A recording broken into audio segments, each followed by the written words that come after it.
আমার এলাকায় মেয়ে মানুষ ভোটে দাঁড়াচ্ছে, ভোটে পুরুষ মানুষ পাচ্ছে আর হাত ধরতেছে, তার হাতটা দেন, এবার হাত ধরে বলতেছে আমাকে একটা ভোট দেওয়াই লাগবে। উনি যখন আমার দিকে আসতেছে আমি দৌড়, হুজুর হুজুর থামেন হুজুর, আপনি আমাকে ভোট দেবেন না। আমি দৌড়ে ওর স্বামীর কাছে গেলাম, যাই বললাম এই তোর বউ মরে গেলে কয় কাপড় দিবি? তো কয় হুজুর আপনি কি জানেন না? আমি শুনবার চাচ্ছি ভাই কয় কাপড় দিবি? সবাই যা দেয় আমি তাই দিব। তো মরে গেলে কয় কাপড়ে? কয় 5 কাপড়। তো মেয়েদের জন্য মরার পরে 5 কাপড়, তাহলে বেঁচে থাকতে কয়টা? হ্যাঁ, তোর বউ যে হারে পুরুষ মানুষের হাত ধরে ভোট চাচ্ছে, ওর 100 কাপড় দিয়েও তো জান্নাত দিবার পারবি না। এই জন্য আমার মা বোনেরা যারা পর্দার অন্তরে বসে আছেন, একটু মনোযোগ দিয়ে শোনেন। মেয়েদের 1 নম্বর নিয়ে আমলের নাম হলো পর্দা। গভীর রাত্রে ফাতেমা কাঁদতেছে, আলী সান্ত্বনা দিয়া বলে বিবি গো এমন করে কান্দ কেন? ফাতেমা বলে স্বামী গো আমার কান্দার কারণ হলো আল্লাহ তাআলা আমার দোয়া কবুল করেছে। আলী বলতেছে এটা কি পাগলি নাকি? দোয়া যদি কবুল করে তাহলে কান্দ কেন? ফাতেমা বলে স্বামী গো কি দোয়া আল্লাহ কবুল করছে এইটাকে আপনি শুনবেন না?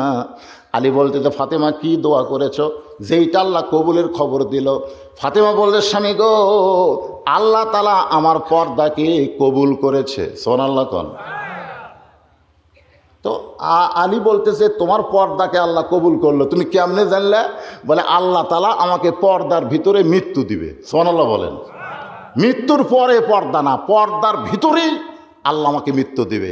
আজকে বাংলাদেশে মৃত্যুর পরে পর্দা হচ্ছে, কিন্তু পর্দার ভিতরে মৃত্যু হচ্ছে না। কথা কন না কেন? মৃত্যুর পরে পর্দা করে কাম হবে? ওই মাথার চুল আগেই বেচা খাচ্ছে, আগে মাথার চুল বেচা খাচ্ছে, আর মরার পরে ওর মাথার উপরে কাপড় বাঁধিছে, আর নাম হলো মাথা বান্ধ।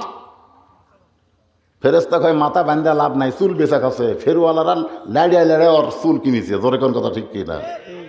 1 টাকার ওজনে চুল দিলে 60 টাকা আমাকে এলাকার বিক্রি করতেছে। তা আমি একজনকে বললাম কে ভাই 1 টাকার ওজনে যদি 60 টাকা হয়, এই চুল যদি 1 টাকার ওজনে না হয় তখন কি করে? তখন কয় ভাই একটু বসেন আমরা চুলের ব্যবস্থা করতেছি। তখন মুড়িয়া চিরুনি দিয়ে খালি সমানে চুল উঁকড়ে মুখরা কয় দেখেন তো ভাই হলো কিনা। তখন লাড়ে তারা বলতেছে ভাবি আর একটু লাগবে, আপনার বইয়ের চুল একজন ফেরওয়ালা লাগতেছে, আর একটু লাগবে। আর মাথা বান্ধ করে কোনো লাভ হবে না, কারণ জীবিত অবস্থায় মাথার চুলকে হেফাজত করেনি, মরার পরে হেফাজত করে কোনো লাভ আছে? ফাতেমা বলে স্বামী গো আমি দোয়া করেছি আল্লাহ তাআলা পর্দার মধ্যে আমার মৃত্যু দিবে। আলী বলে ফাতেমা যে পর্দা মেনে চলেছে আল্লাহ তাকে পর্দার মধ্যেই মৃত্যু দিবে। এখানে আবার কান্নার কারণ কি? ফাতেমা বলে স্বামী গো কবে মৃত্যু হবে এইটাকে আপনি শুনবেন না? আলী বলে ফাতেমা মৃত্যুর খবর আল্লাহ ছাড়া দুনিয়ার কেউ বলতে পারে? এ কথাটা জোরে বলেন, আল্লাহ ছাড়া কেউ বলতে পারে? আমাদের মধ্যে মনে হয় কিছু পারে। 5 তলার উপরে উঠে 1.5 লাখ টাকার খাট আর 12,000 টাকার কম্বল মাঘ মাসে ওরে তামানে দিয়ে 9টার সময় বলতেছে আমার বাড়ি আমার ঘর আমাক নামাইকে। 2 কান্দের ফেরেশতাকে আল্লাহ যে কথা কইল ওর কান্দর থেকে কি হবে? আল্লাহ কয় একটু ধৈর্য ধর। এই বিল্ডিং থেকে নামাতে মানুষ না পারলেও কে পারবে? সামান্য একটা ভূমিকম্প, ইরাক আপনারা সিরিয়ার ভূমিকম্প তারপরে তুরস্কের ভূমিকম্প দেখেননি? কয় সেকেন্ড? 48 সেকেন্ড।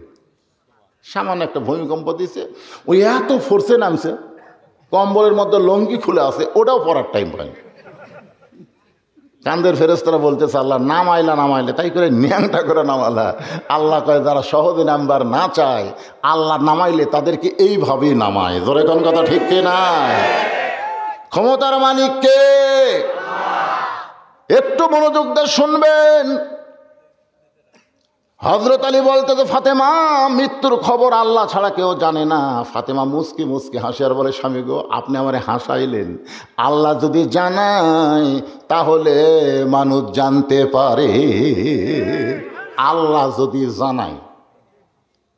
আলী বলতেছে ফাতেমা আল্লাহ কি তোমার জানাইছে নাকি? ফাতেমা বলে স্বামী গো আল্লাহ পাক আমাকে জানাইছে আজকে গভীর রাত্রে ফাতেমার মৃত্যু হবে।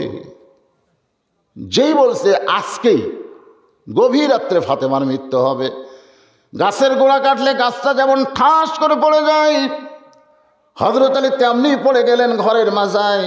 মা ফাতেমা মুচকি মুচকি হেসে স্বামীর মাথাখানা উড়াতে নিয়ে কপালে একটা চুমু দিয়ে বললেন, স্বামী গো, এমন করে আপনি কাঁদবেন না, কারণ আসলে যাইতে হবে। সবাই বলেন, আসলে যাওয়া লাগবে না? ঈসা আলাইহিস সালামকে আল্লাহ যখন চতুর্থ আসমানে নিয়ে গেলেন, বর্তমানে ঈসা নবী কোন জায়গাতে আছে? জোরে কোন জায়গায় আছে? খ্রিস্টানরা মনে করে ঈসাকে ওরা মারছে, আসলে ঈসা নবী কিন্তু মরে নাই। আল্লাহ রাখছে কোথায়? চতুর্থ আসমানে। ঈসা বলতেছে, আল্লাহ, দুনিয়াতে মানুষ মরার জন্যই যায়, তা আমার যে চতুর্থ আসমানে নিয়ে আসলেন, আমার কি মৃত্যু হবে না? আল্লাহ বলে, ঈসা, তোমার মৃত্যু হবে। ঈসা বলতেছে, কোথায় মৃত্যু হবে? বলে, দুনিয়াতেই হবে। এখান থেকে আমরা একটা শিক্ষা পাইলাম, দুনিয়াতে মানুষ মরার জন্যই যায়, দুনিয়াতে কেউ বাঁচার জন্য আমরা নাই। যত মানুষ আজকে আমরা আলোচনা শুনতেছি সবাই মরবো, জোরে কোন কথা ঠিক কিনা? ফাতেমা বলে, স্বামী গো, এমন করে আপনি কাঁদবেন না, আসলে যাইতে হবে। ওগো স্বামী, আপনি হলেন জ্ঞানের সম্রাট, আপনি হলেন আসাদুল্লাহিল গালিব, আপনি হলেন একজন আল্লাহর সিংহ, আর আপনি হলেন জ্ঞানের সম্রাট। মরার খবর শুনে এমন করে যদি আপনি কাঁদেন, তাহলে মৃত্যুর পরে আমার তিনটা চাহিদা কে পূর্ণ করবে? আলী কান্দার বলে, ফাতেমা, দুনিয়ার জীবনে গরিব ছিলাম বলে তুমি কিছুই চাইলা না, মরার পরে তুমি কি চাইবা ফাতেমা? আপনার আমার জামাই ওয়াজ করে গেল। আপনারা বলেন তো, হযরত আলী ধনী ছিল না গরিব ছিল? কেমন গরিব? একদিন গভীর রাত্রে হযরত আলী ঘুম থেকে চেতন পায়ে দেখে ফাতেমা নাই। ফাতেমা নাই। হাসান হোসেন ঘুম পাড়তেছে, কিন্তু মাও নাই। আলীর সন্দেহ হয়ে গেল, কে রে, এই গভীর রাত্রে ফাতেমা কোথায় গেল? হযরত আলী দরজায় এসে তাকায় দেখে কালো চাদর মাথায় দিয়া গভীর রাত্রে ফাতেমা খুব জোরে জোরে হাঁটতেছে। আলীর সন্দেহ হয়ে গেল, স্বামীর ঘুমায় রেখে আমার বউ কোথায় যায়?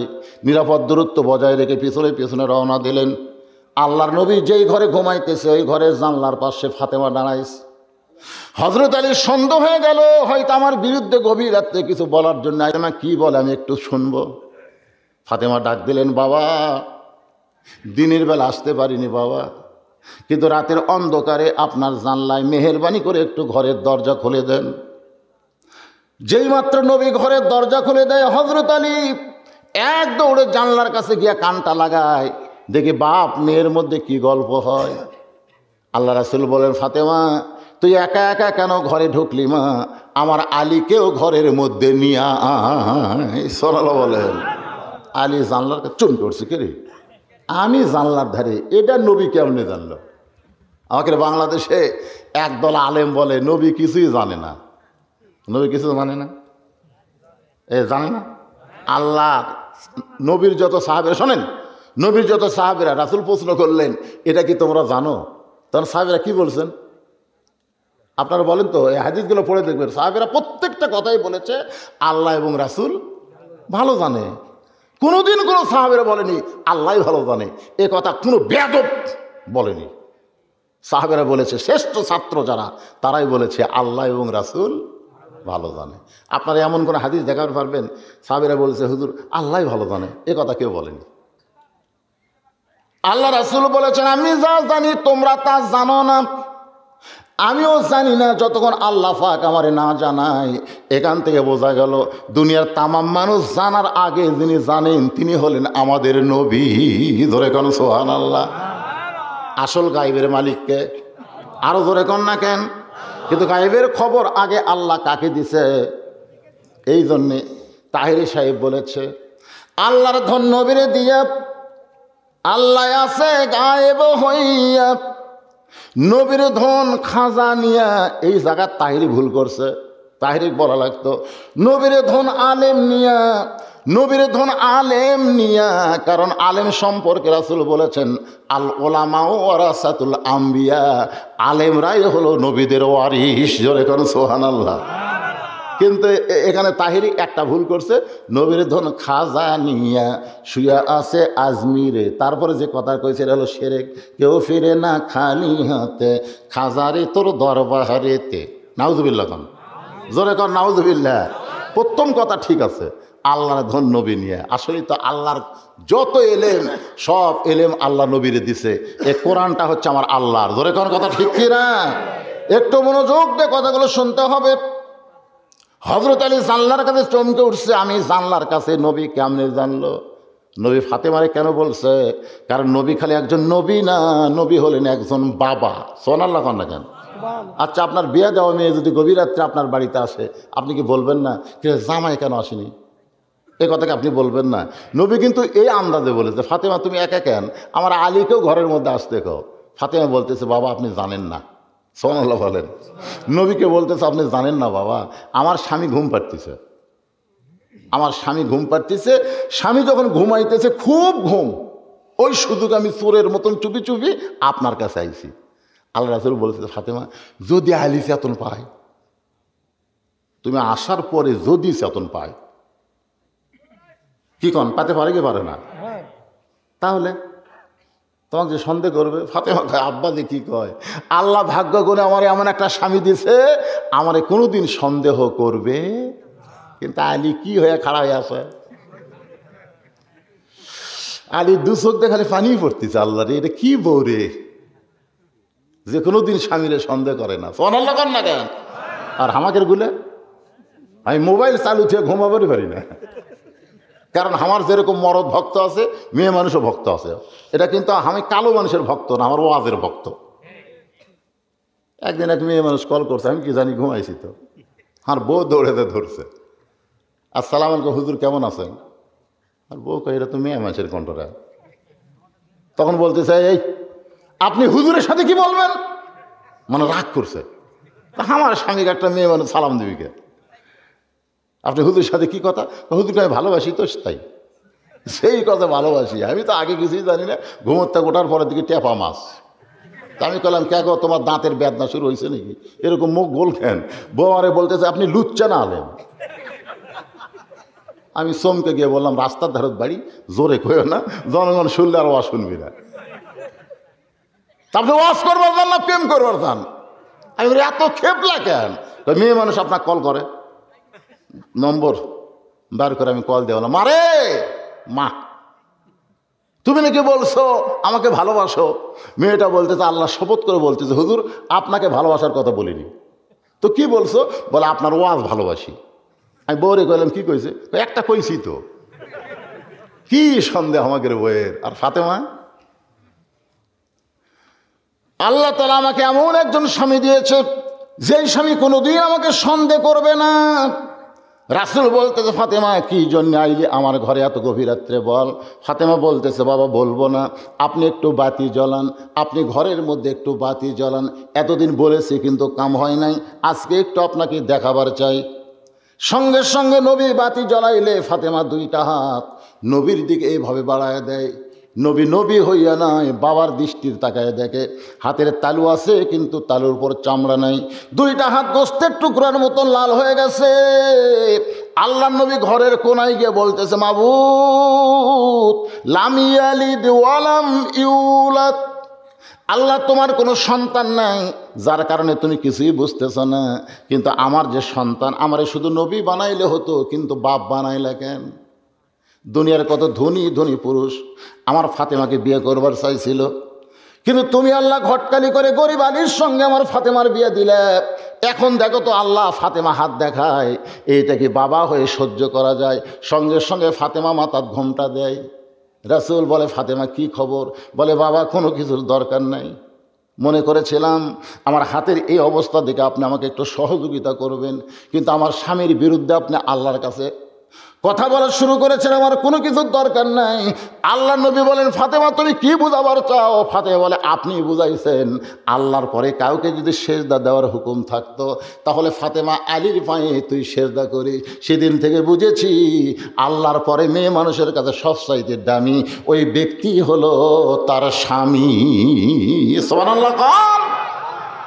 আমার কোনো কিছুর দরকার নাই, এই ঘালা হাত দিয়ে আমি জাঁতা ঘুরাবো, আটা তৈরি করবো, আপনার কাছে আমার কোনো কিছু দরকার। আমার স্বামীর বিরুদ্ধে আপনি কথা বলেন। সেই দিন হযরত আলী বুঝেছে, যার কারণে চোখের পানি নিয়ে বলতেছে, ফাতেমা দুনিয়াতে গরিব ছিলাম বলে কিছুই চাইলা না, মরার পরে তুমি কি চাইবা ফাতেমা? ফাতেমা বলে, স্বামী গো, আমার 1 নম্বর চাওয়া হলো গভীর রাত্রে আমাকে দাফন করা লাগবে। রাতের অন্ধকারে মরবো আর দিনের বেলা কবর দেবেন, তাহলে আমার পর্দার খিলাফ হবে। আমার মা বোনদের বোঝানোর জন্য বলতে যে, মা, পর্দা কারে কয় একটু গুরুত্ব দিয়ে শুনবেন। গভীর রাত্রে আমাকে দাফন করা লাগবে। ওগো স্বামী, আমার 2 নম্বর চাওয়া হলো আমার কোনো জানাজার ব্যবস্থা করবেন না। আলী চমকে ওঠে, বলে, ফাতেমা, তুমি আল্লাহ নবীর মেয়ে, লক্ষ মানুষ তোমার জানাজায় হাজির হবে, তুমি কেন জানাজা পছন্দ করো না?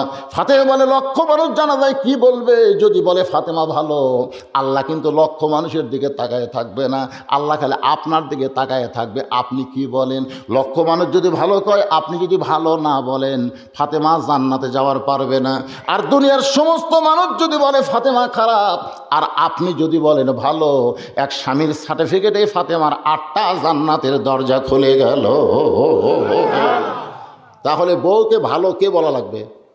কথা কয় না। আর আমাকে কেউ কি কয়? লাভ উল্টা কয়, খালি তুমি আমার দেখতে পারবো না, খালি তুমি। গোটা পাড়া খুঁজে দেখো, আমার বিরুদ্ধে কেউ নেই। এরকম কথা কয় কি কয় না? আমি মা বোনদের জন্য বলতেছি, পাড়ার লোকেরা যদি আপনাকে ভালো কয়, আজ পর্যন্ত মেয়ে মানুষের যত জানাজা আমি পড়াইছি, যত জানাজা অংশগ্রহণ করছি, এখন পর্যন্ত কেউ বলল না যে আপনার বলেন তো মেয়েটা কেমন ছিল। এটা কইছে কেউ? এটা কেউ বলেনি। কিন্তু মরদ মানুষের কাছে মেয়েটা কেমন ছিল এটা জানবার চাওয়া হলো কবিরা গুনাহ। পুরুষ মানুষ মারা গেলে আপনাকে বলতে হবে, আপনারা বলেন তো এই পুরুষটা কেমন ছিল। কারণ পুরুষের বিচরণ পুরুষের সাথে, জোরে কার কথা ঠিক কিনা? আর মেয়েদের বিচরণ কার সাথে? অকরনা ফি বুয়ুতিকুন্না ওয়ালা তাবাররুজনা তাবাররুজাল জাহিলিয়াতিল উলা। ওগো স্বামী, আমার 3 নম্বর চাহিদা হলো আমার লাশটা খাটনিতে তুলবেন না। আমার লাশটা কোথায় তুলবেন না? খাটনিতে তুলবেন না। আমার মা যখন মারা গেল, আমরা 4 ভাই মায়ের খাটনি কান্দে নিলাম, 4 ভাই কান্দে নিলাম। সবার কান্দত বেদনা ধরছে, এত ওজন। আরে ফাতেমা বলতেছে, আমার লাশটা খাটনিতে তুলবেন না, কারণ পরপুরুষ আমার ফাতেমার শরীরের ওজন জানুক, এটা আমি চাই না। আমার বাবা যদি দুনিয়াতে থাকতো, মরা মেয়ের লাশের খাটনি বাবা কান্দে নিবার পারতো। আমার হাসান হোসেন যদি বড় হইতো, মায়ের লাশের খাটনি কান্দে নিবার পারতো। এখান থেকে প্রমাণ হয়ে গেল, মেয়ে মানুষ মরে গেলে যিনি তিনি খাটনি কান্দে নিবার পারবেন। কথা কন না কেন? আচ্ছা, মনে করেন ভাবি মরে গেছে, দেওরা কান্দত লিসা, চলবে? এক দুলা ভাই এসে বলতেছে, আমার আদরের শালী হঠাৎ মারা গেল, বারে আমি একটু চেহারা দেখবার চাই মরার পরে। সবাই বলতেছে, হারাম ভাই, মরার পরে শালীর চেহারা দেখা জায়েজ নাই। আপনারা বলেন তো, মরার পরে শালীর চেহারা দেখা জায়েজ আছে? জেতা অবস্থায়। কিন্তু ফতুয়া কি মারতেছে, মরার পরে ভাই রে চলবি না। দুলা ভাই খালি সাইডে যা মুসকি মুসকি হাসে, যে আমাকে দেশের পর্দা কখন শুরু হয়, মরার আগে না মরার পরে? সবাই বলে, কি বলিস? কিন্তু না রে, এই যে মরার পরে চেহারা দেখা যাবি না, জেতা থাকতে কত চেহারা দেখনো রে। আমার হাতত থেকে 500 টাকা লেবার জন্য শালি আমার হাতত কামড় মারছে, জানিস? আজকে লাশই দেখবার দিচ্ছে না। কতগুলো আবার চাদর দিয়ে খাটনি ঢাকে, যে ভাই মেয়ে মানুষের লাশ দেখা যায় নাই, চাদর মারো। একটা চাদর দিয়ে খাটনি ঢাকিছে, ফেরেশতারা খালি ঘুরতেছে আর বলতেছে, আল্লাহ এই জীবিত অবস্থায় গোটা পাড়া ঘুরিছে, আর মরার পরের খাটনি ঢাকাতে ব্যাপার কি? আল্লাহ বলতেছে, ওরা বাংলাদেশ রে, ওরা বাঁচতে মানে না রে, মরার পরে মানে রে। ফাতেমা বলে, স্বামী গো, আমার লাশটা কান্দে করে নিয়ে আপনি জান্নাতুল বাকির পূর্ব কোণায় সবুজ রঙের একটা বাতি জ্বলবে, ওই বাতি বরাবর আমাকে দাফন করবেন। আমার কবর যদি আপনার খুঁড়তে কষ্ট হয়, আপনার একান্ত বন্ধু যদি কেউ থাকে দুনিয়ায়, তারে বলবেন সে যেন ফাতেমার কবরটা খনন করে, দুনিয়ার কোনো মানুষকে যেন না বলে। বিশ্বস্ত বন্ধু যদি আপনার থাকে, কারণ আপনাকে বলতে পারবো না যে আপনি আমার কবর খোঁড়েন, কারণ বিবির কবর স্বামী খোঁড়া বড় কষ্ট হবে। আর আমি আপনার সাধারণ কোনো বিবি না, আপনার বিবি হওয়ার পরেই আপনি বুঝবার পারছেন সাইয়্যিদাতুন নিসাই আহলিল জান্নাহ। জোরে কান সুবহানাল্লাহ।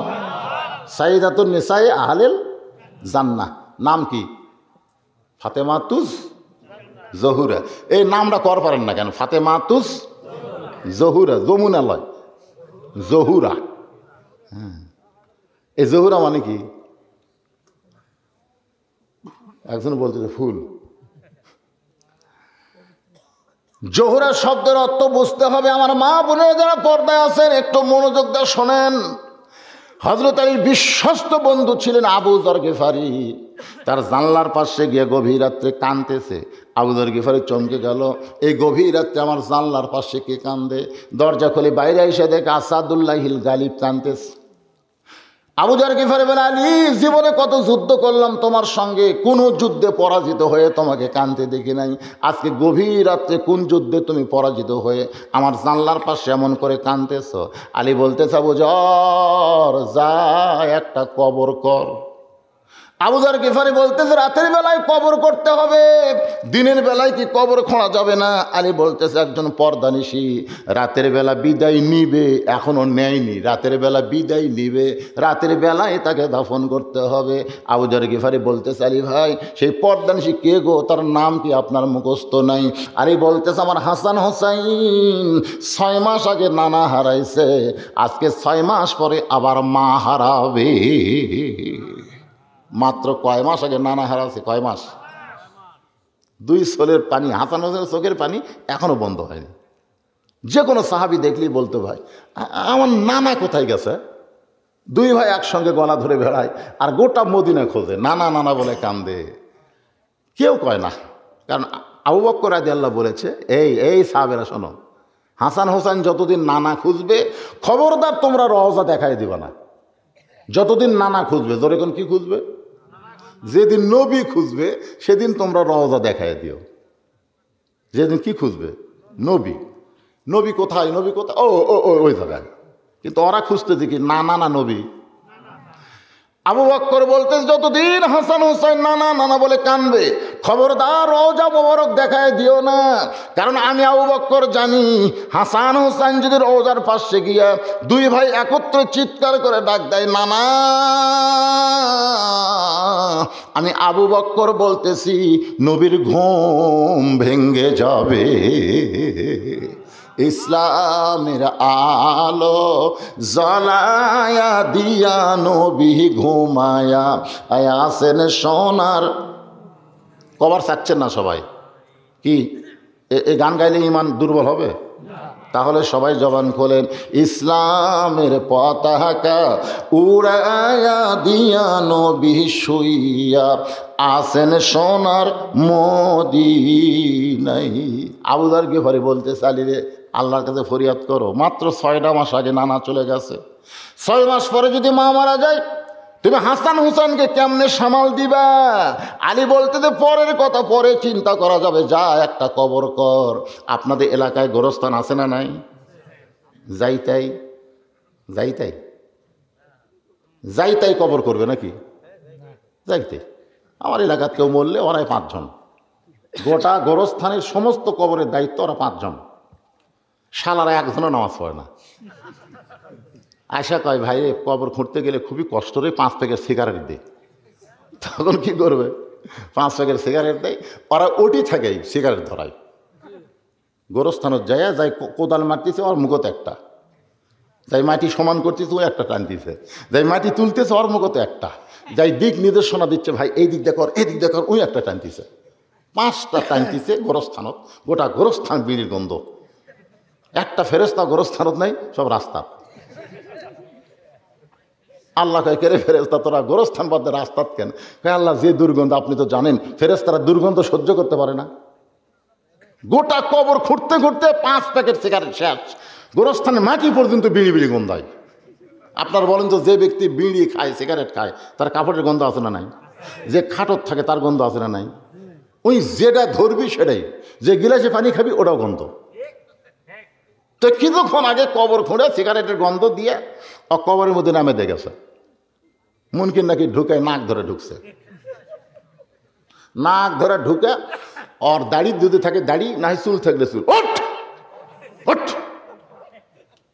তখন বলবে, কে রে ভাই তোরা কারা? কয় মুনকিন নাকি। তো প্রশ্ন করা বাদ দে, আমাকে এরকম এই শয়তান বল তোর কবর কোন বিয়ে খোর করলো? তুই দুনিয়ার বাড়ি বানাইতে একটা ভালো মিস্ত্রি খুঁজিস, যেই বাড়িতে থাকার গ্যারান্টি নাই সেই বাড়ি বানাইতে কোন মিস্ত্রি ভিত মজবুত, কোন মিস্ত্রি সিমেন্ট রড ঠিক মতো দিবার পারে, ওই মিস্ত্রি তুই খুঁজিস। আর 50,000 বছর কবরে থাকবি শয়তান, সেটা কোন মিস্ত্রি খুঁড়বি? একটা ভালো মিস্ত্রির দরকার নাই? এই জোরে এখন আসে না, কথা কর না, কেন আসে না? নাই নামাজে বাদ দেয়, বেনামাজি দিতে কবর খুঁড়বার। এক জানাজাতে এরকম, আমি জানাজা সময় চলে যাচ্ছে, আমি জানাজা, ওরা আসে না, ওরা কবর খুঁড়ে বাড়ির যা গোসল করতেছে, গোসল টোসল করে সাইজ হয়ে তারপর আসবে। এখন হাজার হাজার মানুষ দাঁড়িয়ে আছে। আমি বললাম, ভাই ওরকম লেওয়ার দরকার নেই। না হুজুর, না হুজুর, এরা কবর খুঁড়ছে, ওরকম লেওয়া লাগবে। 4 জনের মধ্যে 3 জন আসছে, একজন আসতে করতেছে দেরি। আমি জানাজা শুরু করছি, জানাজা শেষ হতে ওর গরমকে দেখে, হুজুর আপনি জানাজা পড়ালেন তার মানে? আমি পেলাম, কেরে পাগলা, জোহরের নামাজের পরে জানাজা হচ্ছে, তুই কি জোহর পড়ছু? আর কথা নাই, জুতের বাড়ি খাবো। জানাজা হচ্ছে ফরজে কিফায়া রে, তোর মতন বেনামাজি না হলেও জানাজা চলবি, কিন্তু জোহরের নামাজ হলো ফরজ আইন। যে ব্যক্তি জোহরের নামাজ পড়ে না, জানাজাত শামিল হয়, জানাজায় যায় মরিছে, ওরা আল্লাহ কষ্ট দেয়। জোরে কোন কথা ঠিক কিনা? এই শালা শয়তান তোর জানাজা চালু করে। একটু মনোযোগ দেবেন, যিনি তিনি কবর খুললে হবে না, যিনি তিনি আপনাকে গোসল করালে হবে না, যিনি তিনি আপনার জানাজা পড়ালে হবে না। আপনাকে একটু দুনিয়া থেকে এগুলো ঠিক করা লাগবে। পৃথিবীর সর্বশ্রেষ্ঠ মানুষ হলো মুয়াজ্জিন। আপনি আপনার মসজিদের মুয়াজ্জিনকে বলবেন, ভাই আমি মরে যাওয়ার পরে আমার লাশটা তুমি গোসল করাইয়া দিও, আর এই গোসল করার বিনিময়ে আগাম তোমাকে 5,000 টাকা দিলাম। মুয়াজ্জিন যদি বলে, ভাই তোর আগে যদি আমি মরি, তখন আপনি বলা লাগবে, মাফ করে দিলাম। কারণ রাসূল বলেছে, বেলাল আইতো, বেলাল নবীর কাছে গিয়ে বলে, হুজুর কি জন্যে? বলে, তুই তো আমার চাইতে আধাত খাটো রে। তো বেলাল বলতেছে, হুজুর আপনি হলেন ইমাম, আমি মুয়াজ্জিন, খাটো তো হবই। আল্লাহ রাসূল বলতেছে, আজকে তো খাটো রে, কিন্তু হাসরের ময়দানে তুই আমার চাইতে 1 হাত লম্বা। বেলালকে, হুজুর কি খন? বলে, মুয়াজ্জিন হওয়ার কারণে আল্লাহ তোর মাথাটা লম্বা করে দিবে। শুধু মাথা লম্বা থাকবে না, আল্লাহ তোর মাথায় নূরের একটা টুপি পরায় দিবে। জোরে কোন সুবহানাল্লাহ। বেলাল, এক জায়গায় গিয়ে আমি ভয় করতেছিলাম, জিবরাইলও আমার সাথে নাই, কেউ নাই, আল্লাহর আরশে যাচ্ছি, এমন ভয় লাগলো। হঠাৎ দিকে আমার সামনে হাঁটতেছে। আমি বললাম, আল্লাহ কে হাঁটে? আল্লাহ কয়, মুয়াজ্জিন হাঁটে ইমামের আগে, কারণ আগে মুয়াজ্জিন না হলে আযান হয় না। আগে মুয়াজ্জিন যায়, পিছনে পিছনে ইমাম আসতেছে। রাসূল কয়, আল্লাহ এটা কোন মুয়াজ্জিন? কয়, বেলাল। হায় হায় রে, নবী মেরাজ করে আসার পরে বলতেছে, বেলাল শোন তো, তুই কি আমল করিস রে, যে আমল করার কারণে আমার আগে তোর পায়ের শব্দ শোনা যায়। বেলাল বলতেছে, হুজুর আমি আজান দিলে আপনার কাছে এত লোভান, আপনি বলেন তো ফজরের আজান আমার কানত কে দেয়?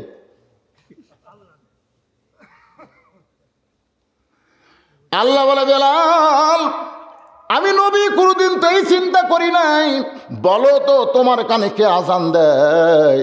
বেলাল বলে, ইয়া রাসূলুল্লাহ, গায়েব থেকে একটা আজান আমার কানে আসে, ওই আজান শোনার পরে চেতন পাইয়া মসজিদ নববীতে গিয়ে আজান দেই। রাসূল বলে, বেলাল রে, তোমারে ডাক দেয় আল্লাহ, আর তুমি আমাদেরকে নামাজের জন্য ডাকো। ধরে কোন সুবহানাল্লাহ। তাহলে আপনার গ্রামের মধ্যে সর্বশ্রেষ্ঠ ব্যক্তিকে? আরো জোরে কন। আপনাদের মসজিদের মুয়াজ্জিনের বেতন কত? মোটামুটি ৬,০০০ টাকা, উপরে ৬,০০০ টাকাই। 5 ওয়াক্তই তো দেয় না, মাঝে মধ্যে ফজর বাদ দেয়। না, ৫ টাকা। 5 ওয়াক্ত নামাজের এক ফজরের আজানের মজুরি আর দিবার পারতেছে না। আপনি জানেন ফজরের আজান দেওয়া কি কষ্ট? আর এখন সব জিনিসের দাম বাড়িছে, মোটামুটি ৬,০০০।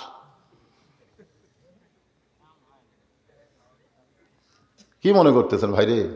আমাকে এলাকার মসজিদের অধিকাংশ মুয়াজ্জিন দাঁত ছাড়া, দাঁত নেই, বুড়া হয়ে গেছে, ওখানে কেউ ডাকে না, তখনই মুয়াজ্জিন হয়। আল্লাহু আকবার, আল্লাহু আকবার। ওরা আল্লাহ করবার না, দাঁত না থাকার কারণে মাখরাজ উচ্চারণ আব্বাহ আব্বাহ।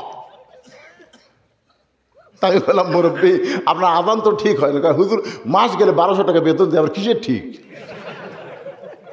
মাস গেলে 1200 টাকা বেতন দেয় আবার ঠিক কি? এই দেয় কি? আপনারা বলেন তো মুয়াজ্জিনের সম্মান কম না বেশি?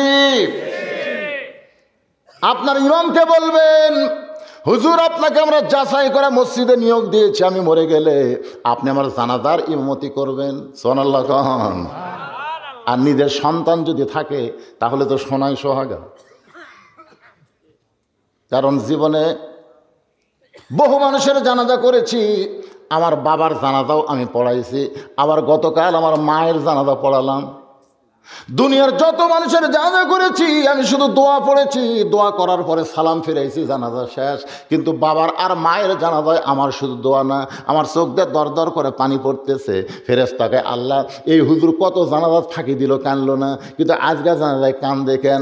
আল্লাহ কয় ফেরেশতা তোদের বাপ মা নাই, তোরা কেমনে বুঝবি?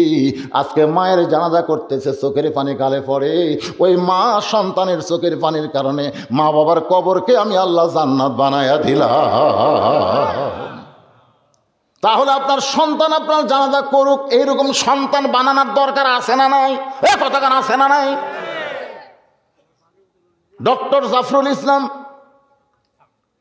না চৌধুরী, জাফরুল নাম শোনেনি? জাফরুল্লাহ চৌধুরী, ওর বেটার বেটিকে আমরা দেখলাম, বেটা হলো বেটির মতো আর বেটি হলো বেটার মতো না। বেটা ছেলের চুল এই পর্যন্ত, আর ওর বেটির মাথা চুল নাই। পেশাব করেছে, জানাজা করেছে, অজু করেনি, পানি উলায়নি। বাংলাদেশের এইরকম শিক্ষিত হয়ে কি লাভ হলো? তোর পাটাপাটি তোর জন্য দোয়া করবার পারলো না, কথা কোন ঠিক কিনা? খালি মরিয়া দেখেন আপনি কি মাল তৈরি করে থেকে যাচ্ছেন, মেলা ঘুরতেছে আর আপনি বাবা হয়ে কিছুই বলতেছেন না। একটু মনোযোগ দিয়ে শুনবেন, রাত অনেক হয়ে গেছে, রাত আমি লম্বা করব না, আসর থেকে কথাগুলো বলেই আমি আপনাদের সামনে মোনাজাত করব।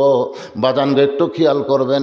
আবু যর গিফারি গভীর রাত্রে কবর খুঁড়তে গেল, কবর খুঁড়তে গিয়ে দেখে যেখানে কবর খুঁড়বে ওই জায়গা বরাবর একটা বাতি জ্বলতেছে, ওই বাতির কোনো তার নাই, বাতির কোনো সুইচ নাই, বিনা তারে বিনা সুইচে আমার আল্লাহ তাআলা অটোমেটিক জ্বলায়া দিছে। এখান থেকে প্রমাণ হয়ে গেল ভালো মানুষ মরে গেলে তার কবরে জানলা দরজা কিছুই থাকবে না, কিন্তু তার কবরে আলো থাকবে। এই আলোটা আল্লাহ জান্নাত থেকে কবর পর্যন্ত পৌঁছে দিবে, অন্ধকার কবর থাকবে না। ভাই আপনি কি মনে করতেছেন কবরে মুনকির নাকির এসে যখনই বলবে মান রব্বুকা, তোর রবকে, তখন আপনার নামাজ খাড়া হবে? আপনি খাড়া হওয়া লাগবে নাকি? আপনি যে নামাজ পড়েন ওই নামাজ বলবে এই মুনকির নাকির, এই কাকে রব সম্পর্কে প্রশ্ন করিস? আরামের ঘুম দিছে, মায়ের স্তনে দুগ্ধ পান করতে করতে সন্তান যখন ঘুমায় যায়, আল্লাহর বান্দা সেভাবে ঘুম দিছে, কিসের প্রশ্ন করছে? মান রব্বুকা। আমি খাড়া হচ্ছি, আমাকে চিনিস? বলে আপনি কে ভাই? আমি নামাজ রে। এই বল তোরা দুই ফেরেশতা প্রশ্ন করবার আছিস, ই সারা জীবনে কয় ওয়াক্ত নামাজ পড়ছে? ক মুনকে নাকি আমরা কর পারি তো কবার পড়িস না, প্রশ্ন করিস। মসজিদ ঢুকে নামাজের নিয়ত করেই বলছে আলহামদুলিল্লাহ রব্বিল আলামিন, রুকুত যা সোমান রব্বিল আজিম, সেজদার যা সোমান রব্বিল আলা। এতবার রব রব রব করে করে কেবল কবরে এসে ঘুমাচ্ছে আর সারা ডাকতেস ডাকতেস করে মুনকির নাকির কয় আল্লাহ তোমার বান্দাক মান রব্বুকে প্রশ্ন করার সাথে সাথে নামাজ যে খাবার খেপছে, আল্লাহ কয়ে যে নামাজ নিয়ে কবরে গেছে ও রবের উত্তর হয়ে গেছে। তোর এখন সুবহানাল্লাহ সুবহানাল্লাহ। আর যারা বেনামাজি হয়ে মূর্তি খালি যাইয়া দেখেন, ওদের একটা গান নাই, রংবাজ ছবিতে একটা গান আছে, যদি ফুলগুলো হয় অভিমানে ঝরে যায়, আমি মালা গেথে বলো কারে পরাবো, সে যে কেন এলো না, কিছু ভালো লাগে না, কবরে অসুখ। কি হবি না? একলাই যারা 10-12টা সিল মারে ওরকম আল্লাহ সিল মারবি না? জাগা মতো মার হবি, জোরে কোনো কথা শিখে জাগা মতো মার হবি। কি মনে করতেছেন আমাদের সকলের কবরে যাওয়ার দরকার আছে না নাই? কিন্তু যেদিন ডাক পড়িবে, সবাই বলেন, কিন্তু যেদিন ডাক পড়িবে কবর মাঝে যাইতে, জোগাড় কিছু করছ বন্ধু তার মাঝে বিছাইতে। ডানে কবর বামে কবর নিচে কবর আছে যে, উপর দিকে চাইয়া দেখো বাঁশের ছাউনি দিছে কে। সবাই বলেন এমন আজাব দিবে রে ভাই, এমন আজাব দিবে রে ভাই, কবরের ওই মাটিতে গলা ফেটে রক্ত ঝরবে চিৎকারের ওই চোটেতে। আল্লাহর বান্দারা, আবু যর গিফারি আশ্চর্য হয়ে যায়, তার নাই সুইচ নাই, অটোমেটিক আল্লাহ বাতি জ্বলায় দিছে। ওই বাতির আলোটা গোলাকার হয়ে না পড়ে 4 কোণা হয়ে পড়েছে। আবু যর গিফারি ওই 4 কোণা আলোর মধ্যেই কোদাল দেওয়া কবর খোঁড়া শুরু করছে। সুবহানাল্লাহ কোন। কবর খুঁড়তে খুঁড়তে আবেগে, মানুষ অনেক সময় বিবেকে কথা বলে, অনেক সময় আবেগে কথা বলে। আবেগ, আবেগের কথা বোঝেন না? আবেগ। হুজুর হুজুর এত টাকালে আপনি কি করেন? এটা আবেগ। মমতাজ এত টাকালে কি করে? ওটা কেউ করে না। আপনি আবার এই গাড়ি কিনছেন? আল্লাহ রাসূল কত কষ্ট করে কলমার দাওয়াত দিছে, আর আপনার গাড়িতে এসি গাড়ি হুজুর। মানে বাংলাদেশের আলেমরা একটু আরাম করুক, এই শালা জালেমেরা চাই না। ধরে কথা ঠিক না? পুলিশ দিয়ে ধরার বুদ্ধি করে, খালি পুলিশ একটা চোরক খুঁজতেছে না, খালি মৌলবি খুঁজতেছে, কুটি আছে। বিবেক দিয়ে চিন্তা করেন। ইন্নামা ইয়াখশাল্লাহ মিন ইবাদিহিল উলামা। আল্লাহ কোরআনে বলেছেন, বান্দা সময়ের মধ্যে আলেম বান্দারাই আমাকে বেশি ভয় করে। টাকা বেশি দেন, ওই টাকা দিয়ে সিনেমা হল বানাবে না, ওই টাকা দিয়ে অট্টালিকা বানাবে না, ওই টাকা দিয়ে মসজিদ মাদ্রাসা নির্মাণ করবে। জোরে কোন কথা ঠিক না? বগুড়া জেলার মধ্যে একটাই মাদ্রাসা, যে মাদ্রাসায় একটা পয়সা দান সাদকা দেওয়া হয় না। 200 শতক জায়গার উপরে মসজিদ মাদ্রাসা এতিমখানা নির্মাণ করা হয়েছে। এই সম্পূর্ণ টাকা হচ্ছে আপনাদের ওয়াজের টাকা। একটা আমার হুন্ডার তেল কেনার পরে দেখিতে 60 টাকা বাচ্চা। বাড়ি যা বউ কয় কি খবর গো, আজকে ওয়াজ করে কত হলো? তখন আমি কই আব্বাক দান কইও না, টাকা লুকাত। হায় যা ঠকান ঠকাছেন ভাই, 17 বছর আমাকে ঠকাছেন। 17 বছর 300 250 300 250 কিন্তু বগুড়া থেকে সিংড়া মারছে 300 টাকা। একটা বিবেচনা হওয়া দরকার। আমার ছাড়ার কাউকে ঠকায়নি। এই ঠকানা পাঠিয়ে বদল রয়েছে, দেখেনি দে খালি ধরে দিচ্ছে। হ্যাঁ, আমি 2007 সালে আমার সাহাবী যখন অ্যাক্সিডেন্ট করে মরে এই রোডেতেই, একের গাড়ি চেকে গেল ওই মলো, কিন্তু আমি বেঁচে থাকলো। আমাকে কিন্তু আল্লাহ খেলে বাঁচাচ্ছে। 1 ডিসেম্বর আর একটা অ্যাক্সিডেন্ট হলো, গোটাল গাড়ি ভেঙ্গে ঘুরে, কিন্তু আমি ঠিক আছি। তো এখন ব্যাপার হলো কি শোনেন, এই যে অ্যাক্সিডেন্ট হওয়ার পর আমি চিন্তা করলাম, কে আমি যদি আজকে মরতাম তা আমার নাম শেষ না। ওয়াজের জন্য না, আমি মরে গেলে কিয়ামত পর্যন্ত যেন জীবিত থাকে, এই জন্য আমাকে একটা কিছু করা লাগবে। তখন আমি 12 শতক জায়গার ওপর পজিশন নিলাম। 12 শতক জায়গার মধ্যে কী হবে, হাতের ঠেকাও নেই। 7 সালের কথা। 14 সালে আমি একটা মাদ্রাসা শুরু করলাম। বর্তমানে সে মাদ্রাসার জায়গা হলো 200 শতক। গত কয়েকদিন আগে 60,000 টাকা শতক, আবার 35 শতক কিনছি। সেটার উপরে আমার মায়ের জানাজা হলো। তো এই টাকাগুলো কি করে? খেলা আবেগ দিয়ে চিন্তা করলে হবে না ভাই, বিবেক দিয়ে চিন্তা করা লাগবে। আবু যর গিফারি আবেগে বলতেছে, কবর তুই কি জানিস গভীর রাত্রে কেন কবর খুঁড়তেছি? এমন একজন মহিষী নারী আজকে কবরের মধ্যে দাফন হবে, যাকে আল্লাহর নবীর মেয়ে হওয়ার পরে নবী তাকে মা হিসাবে সম্মান দিয়েছে। নবীর মেয়ে কিন্তু নবী তাকে মা হিসাবে সম্মান দিয়েছে। ধরে কোন সুবহানাল্লাহ। কবর খবরদার বেয়াদবি করবি না। তোর মধ্যে এমন একজন মা আসবে যার 2টা সন্তান জান্নাতি যুবকদের সর্দার হবে। যে যুবকেরা তোমরা বলো তো জান্নাতি যুবকদের সর্দারের নাম কি?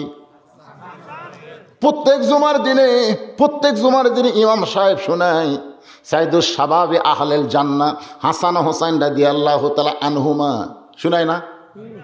কোনোদিন কি কোনো ইমাম কইছে তোমাকে জান্নাতি যুবক হবে মেসি আর নেইমার?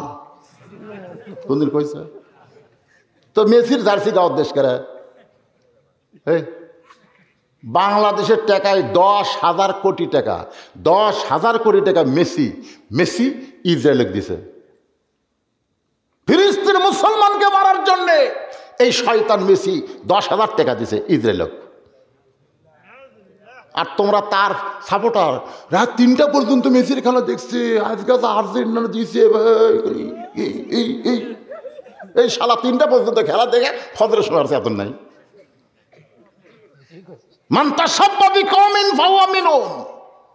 যে যাকে মহব্বত করবে ভালোবাসবে তার সাথে তার হাসর নাসর হবে। মেসি নেইমার হলো খ্রিস্টান।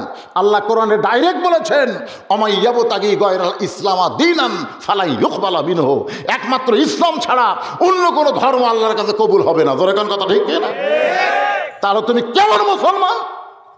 তুই মেসির জার্সি গাওয়াত দাও। জুম্মার দিনে দেখি এক মুসল্লি ব্রাজিলের গিঞ্জি গাওয়াত দেয়, মসজিদে ঢুকছে,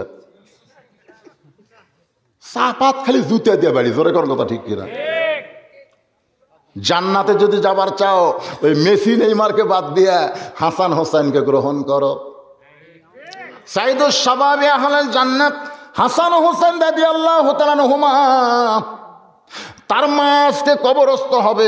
খবরদার বেয়াদবি করিস না।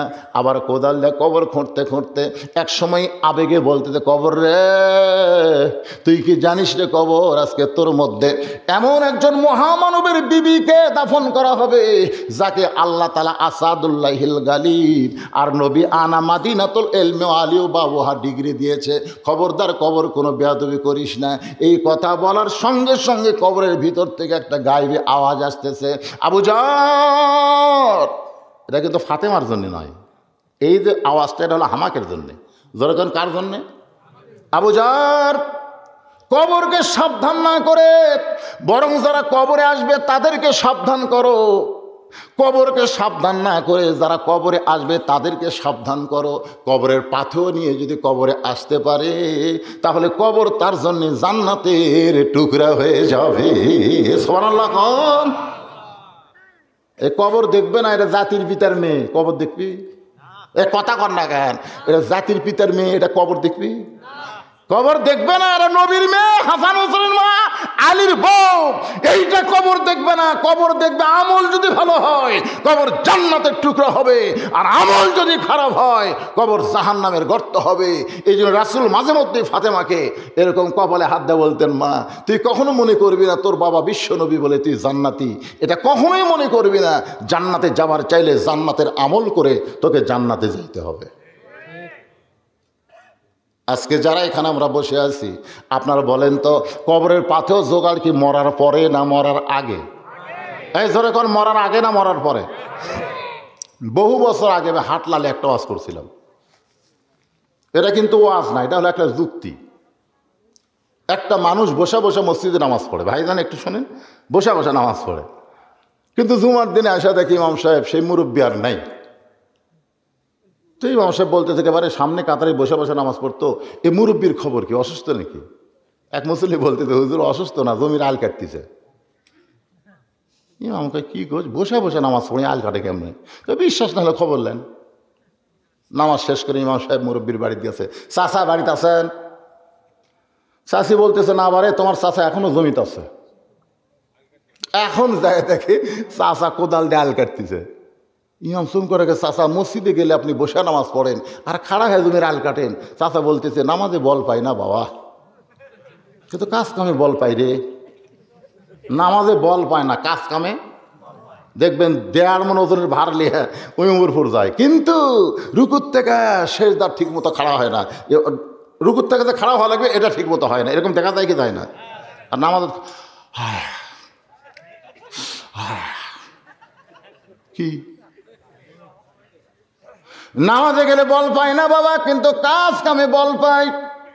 ইমাম বলতেছে মুরব্বী, এই দুনিয়া থেকে যেদিন বিদায় নেবেন সেই দিন বুঝবেন আসল খেলাটা কি। মাঝে মধ্যে বাংলাদেশে কেউ বলে খেলা হবি, জোরে কোন কথা ঠিক কি না? আসল খেলা আছে না নাই? মুরব্বী বলতেছে বালাই 60। ইমাম কয় বালাই 60 কি? এখন মরার কথা জান কোস না?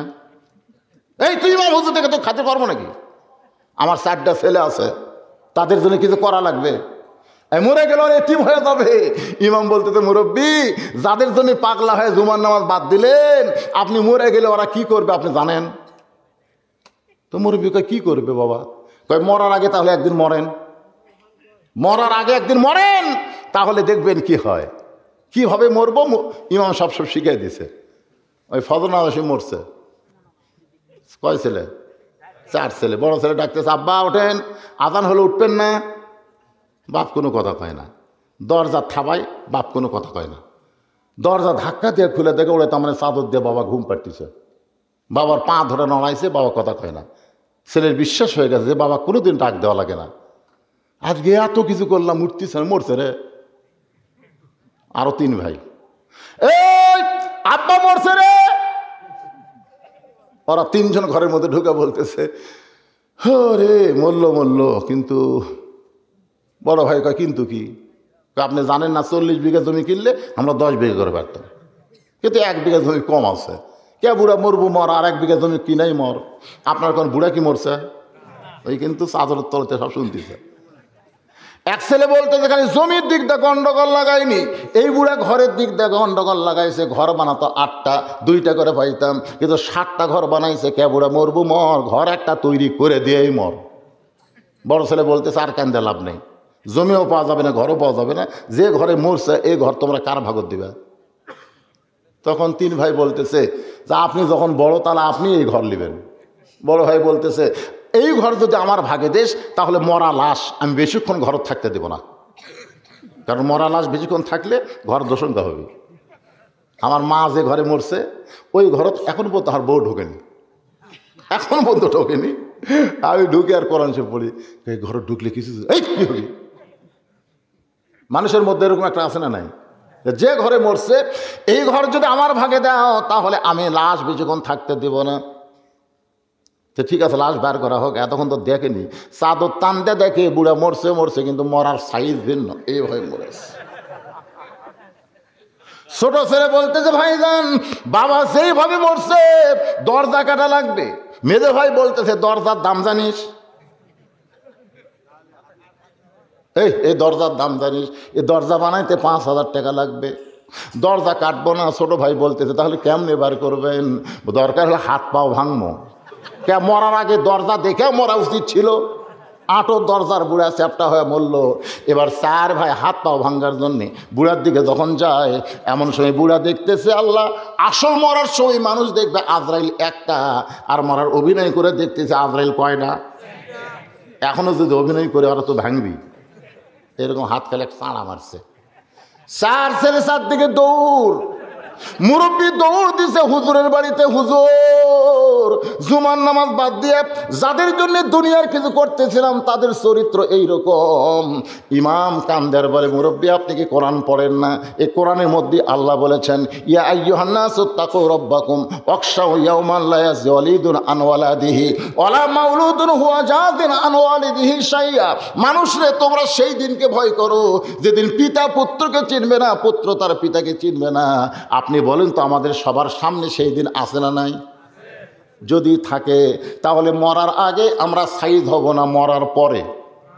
মরার আগে কারা কারা হবেন? আল্লাহ 2 হাত তুলে দেখান। 2 হাত কে তোলেনি? মরার পরে হবি রে, টান টান করে তোলেন। আল্লাহ মরার আগে সবাই সাইজ হওয়ার জন্য হাত তুলছে। আল্লাহ এই হাতগুলো তুমি কবুল করে নাও, জোরে করে আমিন। হাত নামান।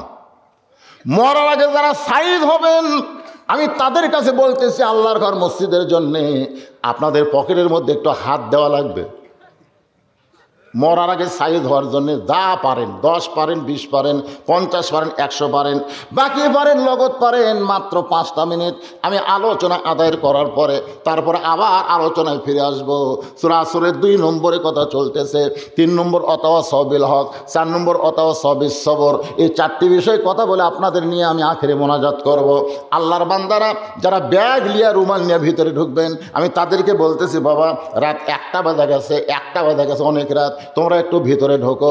10, 20, 50, 100 যারা দিবেন আল্লাহর হস্তে বাহির থেকে যারা আইছেন, আর এই গ্রামের যারা লোক এই শান্তি মসজিদে যারা নামাজ পড়ে তাদেরকে আমি বলবো, আপনার ব্যাগের মধ্যে দিয়েন না, আপনার আমার হাতের মধ্যে দিবেন। 500 টাকা, 1000 টাকা, 2000 টাকা, 5000 টাকা নগদ বাকি যেইটা পারেন সেইটা আল্লাহর হস্তে দান করবেন। কেন ব্যাগ নেওয়ার লোক নাই নাকি রে? আচ্ছা, আমি একটা জিনিস যাচাই করে তো দেখি, এই আনুলিয়া শান্তি জামি মসজিদের উন্নয়ন কল্পে যারা মাহফিল করতেছেন তারা কারা কারা একটা হাত তোলেন তো দেখি। এই আনুলিয়ার কারা কারা এই হাত তুলতে কি হয়? হ্যাঁ, এই যারা মাহফিল করতেছে, এই মাহফিল কমিটি, মাহফিলের অধীনস্থ কারা কারা একটা হাত তোলেন তো। আচ্ছা, বাহির থেকে যারা আসছেন তারা একটু হাত তোলেন তো, বাইরে থেকে। বোঝা গেছে, হাত নামান। কি কথা রে ভাই, সব মিলে কত? 1600 টাকা। নাম কি? আব্দুল লতিফ। 1600 টাকা দান করবে নগদ, 100 বাকি 1500 টাকা। আল্লাহ আব্দুল লতিফের দানকে কবুল করেন। বকুল ইসলাম 500 টাকা দান করছে, আল্লাহ কবুল করেন। এই গ্রামের জামাই আবু বকর মিয়া 500 টাকা দান করছে, আল্লাহ ওসমান গনি রাদিয়াল্লাহর সঙ্গে রাসূলের জামাইয়ের সঙ্গে তারে জান্নাত দেবেন। ধরে কান আমিন। এই বাচ্চারা মাশাআল্লাহ, এরা উঠছিল, তোমরা ওঠো। সবচাইতে বিশ্বস্ত এরাই। এদের হাতে যদি টাকা আদায় করেন 1 টাকাও মার যাওয়ার বুদ্ধি নেই। কিন্তু একদম ঘোরানোর সাথে ঢাকনোর লোক ঝাঁদর বাজে, এই শিক্ষা যারা লিখছে টাকা তুলে আর একদিকে আউট হবি, কারণ এটা গাঁজার সাথে ইয়াবার সাথে লাইন আছে। ধরে কোন কথা ঠিক কেন? বহু মাহফিলে আপনাদের মেয়েদের মধ্যে বিশ্বস্ত লোক পাঠাবেন, দেখবেন আপনারা টাকা আদায় করে যাওয়ার আগে একদম আদায় করে চলে গেছে। বহু মাহফিলে এরকম খবর পাওয়া গেছে। বিশ্বস্ত লোককে মেয়েদের কাছে পাঠাবেন, যারা আপনাদের মাহফিল কমিটির লোক, বিশ্বস্ত লোক, তাদেরকে পাঠাবেন। ফরহাদ ভাই 1 মণ ধান 100 টাকা দান করেছে, আল্লাহ ফরহাদের দানকে আল্লাহ আপনি কবুল করেন, আল্লাহুম্মা আমিন। 5 কাঠা জমি দিবেন? দেন, হাতটা দেন তো দেখি। 5 কাঠা জমি মানে কয়টুকু, কিরকম দাম হবে? মহিলারা দিলে 1560। হ্যাঁ, 5 কাঠার দাম 1.5 লাখ। লিল্লাহি তাকবীর। বাবা এবার আশরাফুল ইসলাম স্বামী স্ত্রীর পক্ষ থেকে আল্লাহর ঘর মসজিদে 5 কাঠা জমি। ধরে কোন মারহাবা। সবাই একটু হাত তুলে আল্লাহুম্মা আমিন। আল্লাহ আশরাফুল ইসলাম আল্লাহ নিজে এবং তার বিবির পক্ষ থেকে 5 কাঠা জমি তোমার ঘরে করলো দান। তোমার নবী বলেছে, মসজিদকে যারা সহযোগিতা করে মসজিদ নির্মাণ করে জান্নাতে তাদেরকে একটা ঘর বানায় দিও। আল্লাহ আশরাফুল ইসলাম এবং তার বিবিকে জান্নাতে একটা ঘর দিও, যেই ঘরে তারা জান্নাতের মেহমান হয়ে থাকবে। বাপ মা যদি কবরে যায়, আল্লাহ দানের ওসিলায় বাপ মার কবরকে জান্নাত বানাও বিরহমাতিকা ইয়া আরহামার রাহিমিন। মহিলাদের মধ্য থেকে 1560 টাকা আদায় করছে। আমার মায়েরা দান করছে 1560 টাকা। আল্লাহ দানকে কবুল করেন। আল্লাহ তোমার একজন বান্দা মহসেন 500 টাকা দান করে দিল, আল্লাহ দানকে কবুল করেন। 100 টাকা 1 মণ ধান। মহাতাব 100 টাকা এবং 1 মণ ধান আল্লাহর ঘরে করছে দান। আল্লাহ মহাতাবের দানকে আল্লাহ আপনি কবুল করেন। কি নগদ তো লেখা লাগবে কি? জিয়ারুল ইসলামের লেখার দরকার নাই, নগদ লিখতেছেন। 500 টাকা দান করছে। আল্লাহ জিয়ারুল ইসলামের দানকে আল্লাহ আপনি কবুল করেন, আল্লাহুম্মা আমিন। জি, নগদের কথা বলবো, ঠিক আছে? নগদের কথা একটু বলে দিবেন, খুশি হই। আসলে আমরা এটা অভ্যাস করছি, দান প্রকাশ্যের চাইতে গোপনে ভালো, ঠিক কিনা বলেন? আপনারা বলেন তো, যত বড় বড় কাজ হয়েছে আল্লাহর, এগুলো কি প্রকাশ্যে দানে হয়েছে না গোপন দানে? যত বড় বড় কাজ দেখবেন সব গোপন দানে হয়। প্রকাশের দান দেয় মসজিদের শট কেনা যায়, এ যে টাকা হচ্ছে না শট হবে, শট। মসজিদের কি করতেছেন এখন? কি কাজ হচ্ছে? টাইসের কাজ চলতেছে। আল্লাহর ঘরে টাইস হচ্ছে, আপনার যদি এমন কোন আল্লাহর বান্দা আছেন যে হুজুর আমি আল্লাহর ঘরে 10টা টাইলস দিব, দেওয়ালের টাইলস আর মেজার টাইলস কম বেশি আছে বাবা, এটা কোন টাইলস, মেজা না দেওয়াল? সিরিয়ার দেওয়াল আছে, সিরিয়ার হচ্ছে দেওয়াল আর মেজার কাম মেজার কাম আর ভিতরে দেওয়াল কাম হয়ে গেছে। সিঁড়ির ঘর আর ও সিঁড়ির ঘর আর গম্বুজ, তাহলে ওয়াল টাইলস দিলেই হবে। ওয়াল টাইলসের দাম খুব বেশি না, 40-45 টাকা করে দাম। দেন আল্লাহর কোন বান্দা 10টা 20টা টাইলস দেন, দেন আপনি থাকবেন না, কিন্তু আপনার দেওয়া টাইলস আল্লাহর ঘরে থাকবে কিয়ামত পর্যন্ত। সব ধ্বংস হবে, মসজিদ মাদ্রাসা ধ্বংস হবে না। এগুলা ইসরাফিল সিংহায় যখন ফুৎকার দিবে তখন আল্লাহ জান্নাতের মধ্যে সিনারি বানিয়ে দিবে, ধরে কোন সুবহানাল্লাহ। আপনাদের গ্রামের মসজিদ আপনার জান্নাতের মধ্যে থাকবে ছবি হিসাবে। আল্লাহর ঘরকে আল্লাহ ধ্বংস করবে তাই? আর মসজিদের ওসিলায় যারা মসজিদ নির্মাণ করে দিল তাদেরকে আল্লাহ জান্নাত দেবে। মসজিদ বলবে আল্লাহ যারা আমাকে তৈরি করে দিল, আমার ঘরে যারা নামাজ পড়লো, আমি তাদেরকে ছাড়া জান্নাতে সিনাই হবো না। তখন মসজিদের ওসিলায় আল্লাহ পাক আপনাদেরকে মাফ করে দিবে। এই জন্য ভাই টাইলস দেন, যেন একজন আল্লাহর বান্দা সাহস করে দাঁড়ান যে হুজুর আমি আল্লাহর ঘরে টাইলস দিব। বলেন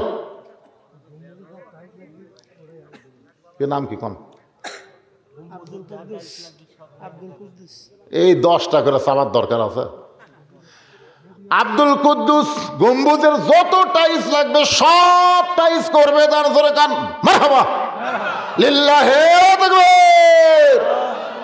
এখন সিঁড়ি ঘরে তেলা, আচ্ছা গম্বুজ হয়ে গেছে, এখন সিঁড়ি ঘরে যা টাইলস লাগবে আপনারা সব দান করছেন। হ্যাঁ সব অতি চেয়ারে যে বসে আসলো তাই 12,000 করছে। ও নক জামাই যাওয়ার সময় বললো তো আদায় সব শেষ, আপনি খালি গামছার আদায় করবেন। তা গামছার মাশাল্লাহ খালি 10 টাকা। আসলে পকেটে 500 টাকার 1000 টাকার লোড থাকলে গামছা দিলে শয়তান খালি বলে মিন শারিল ওয়াসওয়াসিল খান্নাস, এর ভিতরে একটা খান্নাস আছে, কয় এই খবরদার 500-1000 জন হাত ঠেকাস না, খুঁজিয়া দেখতো 10 টাকা আছে কিনা, চেরা ছুটা ফাটা কোনা নাই, এইগুলো চামড়া ওটা টাকা গামছার মধ্যে দেয়। অথচ আল্লাহ কোরআনে বলেছে লান তানানুল বিররা হাত্তা তুনফিকু মিম্মা তুহিব্বুন, তোমার পকেটের মধ্যে যেই নোটটা সবচাইতে তুমি মহব্বত করো ওই নোটটা আমি আল্লাহর কাছে দিয়ে দাও, আমি আল্লাহ তোমাকে বিনিময়ে জান্নাত দিয়ে দিব। জোরে কোন সুবহানাল্লাহ। কিন্তু আমরা খালি সুবহানাল্লাহ ঠিক আছে, টাকা দেওয়ার সময় ছোট লোট বার করি, টাকা আদায় শেষ, গ্রামের জামাইরা এখনো দেয়নি। জামাইরা কি দিবি? ও আস তো চলবি রে পাগলা, কে রে ও আসে?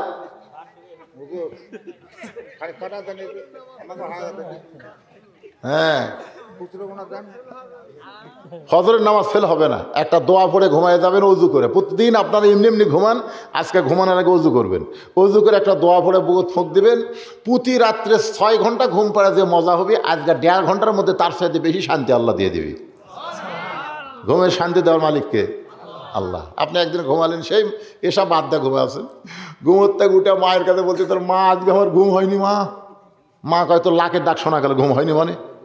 ঘুমের মধ্যে খালি ডাকাত ধাবড়াছে, ভূত ধাবড়াছে, দিন ধাবড়াছে, খারাপ স্বপ্ন দেখছে আর দৌড়াদৌড়ি করছে ঘুমের মধ্যে। আজকে পিওর ঘুম হবে ইনশাল্লাহ। আগেই কবর থেকে আউট করে দিয়েছে, জোরে কারণ সুবহানাল্লাহ। আবু যর আউট, পাগল, মাথা ঠিক নাই। ওই কবরের শব্দটা শোনার পরে আবু যর গিফার আর কোনোদিন সংসার করতে পারে নাই, আর কোনোদিন সংসার করতে পারে নাই। হযরত আলী ফজরের নামাজ পড়তে গিয়ে তাকে আবু যর নাই, আবু যর জোহরের নামাজের সময় নাই, আসরের সময় নাই, মাগরিবের সময় নাই। অনেক সাহাবী বলতেছে নবীর সবচাইতে জলিল কদর সাহাবী আবু যর গিফারি কোথায় গেল? কয়েক বছর পর আবু যর গিফারি মদিনায় আইছে। মদিনার বাচ্চারা আবু যর গিফারি কার চেনে না, সবাই পাগল পাগল বলে পাথর মারতেছে। ওই রাস্তাতে যাওয়ার সময় হযরত আলী কে রে পাগল, কাছে গিয়ে দেখে আবু যর গিফারি। ধরে গান সুবহানাল্লাহ। আলী বলতেছে আবু যর, হাসান হোসেন মা ফাতেমার কবর খুঁড়তে গিয়ে কবর খুঁড়ে কোথায় পালাইলি রে পাগল? এত বছর পরে তোরে দেখতেছি এরকম চেহারা কেন? আবু যর গিফারি কোনো কথাই বলে না। আলী বলতেছে এই পাগল কোথায় গেছিলি, কেন কথা বলিস না? তোরে মদিনার মানুষ খুঁজেছে, তোরে পায় নাই, তুই কোথায় গেলি? আবু যর গিফারি কোনো কথাই বলে না। আলী চিৎকারে বলে আবু যর তোর কি জবান বন্ধ হয়েছে নাকি, তুই কথা বলিস না কেন? সঙ্গে সঙ্গে আবু যর গিফারি বলতেছে কবর কবর কবর। তিনবার কবর কবর বলার পরে হার্ট ফেল করে আবু যর গিফারি দুনিয়া থেকে বিদায় নেয়। আলী তার মাথাখানা উড়াতে নিয়ে কান্দে, বলে আবু যর রে, কবর খুঁড়তে গেলে রাতের বেলা কি দেখলি ভাই? এ কবর কবর বলে দুনিয়া থেকে বিদায় নিলি। গভীর রাত্রে হযরত আলী ফাতেমার দেহখানা ওই জান্নাতুল বাকির সবুজ রঙের বাতির নিচে দাফন করার পরে আল্লাহর কাছে দোয়া করতেছে, আল্লাহ এই ফাতেমাকে তুমি কবুল করে নাও। এই দোয়াটা করার পরে তাকায় দেখে সামনে কয়েকটা পুরাতন কবর দেখা যায়। এইমাত্র ফাতেমার কবর দিলাম, সেই কবরটা গেল কোন জায়গায়? গোটা জান্নাতুল বাকি হযরত আলী দৌড়ায় আর চিৎকার করে বলে, ফাতেমার কবর, ফাতেমার কবর। কে যেন ডাক দে, বলে আলী রে, আমার ফাতেমা পর্দানিশী, আমি আল্লাহ জোহরা ডিগ্রি দিয়া ফাতেমার কবরটাকে কিয়ামত পর্যন্ত পর্দা করে দিয়েছি। আমার মায়েদের জন্য ওয়াজ করলাম, মা, পুরুষের জন্য 1 নম্বর হলো নামাজ, আর নারীদের জন্য 1 নম্বর হলো পর্দা। পর্দা যদি না থাকে তাহলে আপনার একটা ইবাদত আল্লাহর দরবারে কবুল হবে না। আর ফাতেমার সিগনেচার ছাড়া কোনো নারী জান্নাত যাবার পারবে, কারণ সাইদাতুন নিসা মানে কি? জান্নাতি নারীদের নেত্রী। আমাদের বাংলাদেশের নেত্রী যেরকম আছে, জান্নাতি নারীদের নেত্রী হবি কে? কথা কয় না রে, কথা কয় না। তাহলে এরকম সাইন দিবি? তাই মায়েদের পায়ে হাত দিয়ে বলি, মা যা করছেন করছেন, আজ থেকে আপনার পর্দার মধ্যে ঢুকে যান, পরপুরুষের সঙ্গে আর কোনো দেখা করবেন না। আসুন এবার 3 নম্বর আলোচনা, তাসাবিল হক। হক কথা বলতে হবে, হক পথে থাকতে হবে, দরকার হলে হকের মতো জেলখানায় যাইতে হবে। আপনারা হয়তো বলবেন, হুজুর হকের মতো জেলখানা মানে এটা কোন হক? এটা হলো আজিজুল হক, এটা হলো মামুনুল হক। আজিজুল হক জেলখান গেছিল না, আর বেটা মামুনুল হক হক হক হক বলে ধরা পড়ছে। সাংবাদিক বলতেছে, কে গো আপনার বইয়ের কাবিন আছে? চাপাত খালি জুতের বাড়ি, কাবিন লেখে ঘরে। অথচ শাকিব খান বিয়া ছাড়াই বাচ্চা বার করতেছে, আজ পর্যন্ত পুলিশ তাকে ধরলো না। বাংলাদেশের গ্রেট 1 লুচ্চা হলো শাকিব খান। আমাকে বগুড়ার অপু সরকারেরও কাম সারছে, এই যে বুবলির আবার কাম সারছে। আর আবার 3-4 বছর পরে বাচ্চা লিয়ে হাজির, এটা শাকিব খানের বাচ্চা। একটা সাংবাদিক বিয়ে করলো না, এই বিয়া করলো কবে, বাচ্চা জন্মালো কবে? জোরে কোন কথা ঠিক কিনা? কারণ বাতিলের কাছে সাংবাদিক যাবে না, যাবে হকের কাছে। এই জন্য আল্লাহ বলেছে, তাসাবিল হক। হকের কথা বলতে গেলে ওয়ালা নাবলুওয়ান্নাকুম বিশাইইম মিনাল খাউফি ওয়াল জুই ওয়া নাকসিম মিনাল আমওয়ালি ওয়াল আনফুসি ওয়াস সামারাতি অবাশশিরিস, পড়েন অবাশশিরিস সাবিরিন। আপনারা বলেন তো, আমির হামজার দাম বাড়ছে না কমছে? আয় আয় আয়, 15 দিনে বলে 15,000 দাওয়াত গেছে রে। আর জনগণ করছে যা চাবি তাই। আগে 30-40 হাজার নিত, এই 30 মাস জেল খাটে আসা কয় 1 লাখ 1.5 লাখ নাই। আমি চিন্তা করছি যে বুড়া বয়সে তুলে একবার করে যাওয়ার ভাবনা নিও। আমির হামদার আগে লোক হতো 10,000, এখন হবে 50-1 লাখ। ধরে কোন কথা ঠিক কিনা? খালি আমাকে কোরআনের পাখি ছাড়িয়া দিলে, হাসপাতালের যা কাম সারলো ছাড়িয়া দিলে ভাই। মামুনুল হক আগে ওয়াজ করতো, আলোচনা করতো, ভাষণ দিত, তখন হতো 50-1 লাখ। এখন খালি বাইরে দেখেন 10 লাখের লোকের জায়গা হবে না। কথা কন না কেন? আল্লাহ কয় ধৈর্য ধর। ইউসুফ নবী ধৈর্য ধরছিল, মিশরের প্রেসিডেন্ট বানিয়ে দিছে। ধরে কোন কথা ঠিক কিনা? আর যদি আল্লাহ রাস্তায় চলে যাও, তোমার ক্ষতি নাই, তোমাকে শাহাদাতের মর্যাদা দিয়া তোমাকে জান্নাতের উচ্চ মাকাম দেওয়া হবে। সুবহানাল্লাহ। বুখারী শরীফের হাদিস, মান সাল আল্লাহ তাআলা আশ-শাহাদাতা বিসিদকিন বাল্লাগাহুল্লাহু মানাজিল আশ-শুহাদাই ওয়া মাতা আলা ফিরাশিহি। এই কোরআনের বিজয় চাইয়া যারা ইসলামে আন্দোলন করে, বাংলাদেশে আল্লাহর কোরআন চালু হোক, এই দল যারা করে শাহাদতের তামান্না নিয়ে, ওই যদি নিজের বিছনায়ও মৃত্যুবরণ করে, ওই মাতা আলা ফিরাশিহি মানে কি, নিজের বিছনার মধ্যেও মরে যায়, বাল্লাগাহুল্লাহু মানাজিল আশ-শুহাদা, আল্লাহ তাআলা হাসরের ময়দানে তাকে শহীদদের কাতারে দাঁড় করাইয়া দিবে। অথবা সবিস সবর, ধৈর্য ধারণের কথা বলতে হবে। ধৈর্য না ধরলে মায়ের পায়ের তলে জান্নাত পাওয়া কঠিন। আপনারা বলেন তো, কার পায়ের তলে জান্নাত? প্রথম সন্তান হবে, বিষ খামো, গলার দড়ি দেবো। দাদি নাইনি কয় বিষ খাবি কেন? কই যে যন্ত্রণা, ধৈর্য ধর, ধৈর্য ধর। কলজা চাবা খাচ্ছে সন্তান, ধৈর্য ধর। লাত্তি মারতেছে মায়ের পেটে, ধৈর্য ধর। একটা ঠান্ডা পানির মধ্যে নরম কাপড় চুবড়ায় কপালের উপর দিয়ে বলতে ধৈর্য ধর। ইন্নাল্লাহ মা সাবিরিন, ধৈর্যশীলদের সঙ্গে আছে। ই করতেছে, বাচ্চা বার হচ্ছে, মাও বেহুশ। বাচ্চারে গোসল করে নিয়ে মায়ের বুকের উপর দিয়ে দিয়েছে। বাচ্চার দেহের পরশে মা চোখ মেলে জিভে বার করে বাচ্চা চুমা খায়। দাদি কয় লাত্তি মার, এর জন্য তুই গলা দড়ি দেবার চালি, এর জন্য বিষ খাবার চালি, আর চুমা খাস কে? তখন কয় দাদি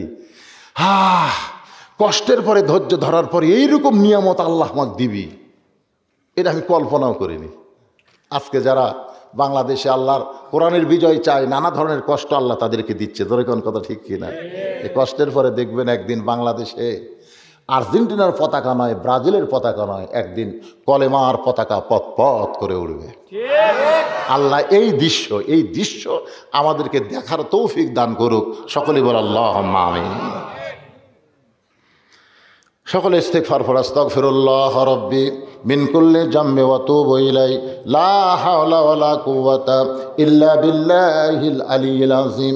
আল্লাহুম্মা সাল্লি আলা মুহাম্মাদিন ওয়া আলা আলি মুহাম্মাদ কামা সাল্লাইতা আলা ইব্রাহিম ওয়া আলা আলি ইব্রাহিম ইন্নাকা হামিদুম মাজিদ। আল্লাহুম্মা বারিক আলা মুহাম্মাদিন ওয়া আলা আলি মুহাম্মাদ কামা বারাকতা আলা ইব্রাহিম ওয়া আলা আলি ইব্রাহিম ইন্নাকা হামিদুম মাজিদ। না, আপনারা তবারক জিনিসটা মোনাজাতের মধ্যে দিয়েন না, কারণ মোনাজাত আমরা হাত পাতাছি কার কাছে? এই সময় যদি তবারকের দিকে কারো খেয়াল যায় হবে, হ্যাঁ গন্ডগোল হয়। একমাত্র কুত্তা ছাড়া, যেরকম কি কুত্তা ছাড়া খাওয়ালে কেউ গন্ডগোল করে না। কুত্তাটা দেখবেন, এক কুত্তা একটা গোটাল মরা গরুলে বসে আসতে পারে, আর এক কুত্তা একটা হাড্ডি চাটতেছে। তুই কি গোটাল গরু খাবার পারবো? তারপরেও কিন্তু ওই দুর্বল কুত্তা কাউ কাউ করে ধরবি, এই হাড্ডি চাটতে চক চাট পেরে দিবি না। খাওয়া নিয়ে গন্ডগোল মানব সন্তান করে না, যারাই করে এরা কুত্তা মানবরূপী। দেখি তো কারা কারা করে আজকে। কিসের কি কন আপনি? বিবেক নাই, মানুষের বিবেক নাই। এক সামান্য তাবারকের জন্য, তাবারক মানে কি? তুমি ওয়াজ শুনবে, মেলার মধ্যে ঘুরবা, এখন এসে তাবারক নিয়ে যাবা, খাইয়া দেখো তোমার কত টাকা ডাক্তারক দেওয়া লাগে, খাইয়া দেখো। তাবারাকাল্লাযী বিয়াদিহিল মুলক। আজকে আপনাদের এর নাম কি? এর কি তাবারক না? পবিত্র খাদ্য ভাই, পবিত্র খাদ্য সবাইকে দেওয়া হবে। কি ভয়? কয় মোনাজাতের পরে দিলে গন্ডগোল যদি হয়। কি গন্ডগোল করবেন? তবারক পাইয়া কারা আল্লাহ ভুলে যাবেন? হাত তুলে তো দেখি। কি কয় ভুল করেন না এখনই দেনি কোন পক্ষের? আচ্ছা ঠিক আছে, আপনারা যা করবেন, আমার অসুবিধা কি? লাইন হয়ে বসেন, ভিতর দিয়ে যান। তাবারক দেওয়ার পরে মোনাজাত চলবি, তবারক চলবি। যারা তবারক দেবেন তারা আমিন আমিন করবেন, হইসই করবেন না। ওই তবারক পাড়ি তো হই হো করবি, মোনাজাতের গুরুত্বটাই নষ্ট করে দিবি। এই জন্য আপনারা একটু কাতার হয়ে বসেন। হ্যাঁ, কাতার হয়ে বসেন, ভিতর দিয়ে যেন এ তাবারক তো আপনি পলিথিন করছেন, তাহলে সমস্যা নেই, তাহলে কোনো সমস্যা নেই। আপনারা ইয়ে করেন, এই ভিতর দিয়ে যেন তাবারক পার্টি যাইতে পারে, এই রাস্তাটা দিয়ে দেন আপনারা। হ্যাঁ, সবাই একটু ইস্তেগফার করেন আর জিকির করেন। লা ইলাহা, লাইন হন, লাইন হন, লাইন হন। লা ইলাহা ইল্লাল্লাহ, জোরে জোরে লা ইলাহা ইল্লাল্লাহ, লা ইলাহা। ভাই যারা তাবারক দিবেন তারা কি তাবারক আনছেন? এই লাইনে লাইন আসেন, এক ধারে তো এক কোনার থাকলে হবে না, এদিকে আসেন। হ্যাঁ, তাবারক নেই, প্রথম দিকে আসেন, শেষের দিকে যান। শেষের লোক কখন আসছে আপনারা জানেন? ওরা না পেলেও সমস্যা নাই, কিন্তু যারা সামনে থেকে শুনছি এরকম দেন, তো এরকম সাইজ মতো দিয়ে দেন। জুমার দিনে সবার শেষে আসে, আগে যায়। ওই কি এই জন্যে পিছনে পরে হবে, আগে সামনে আসেন। সব বস্তালে সামনে থেকে দেওয়া শুরু করেন।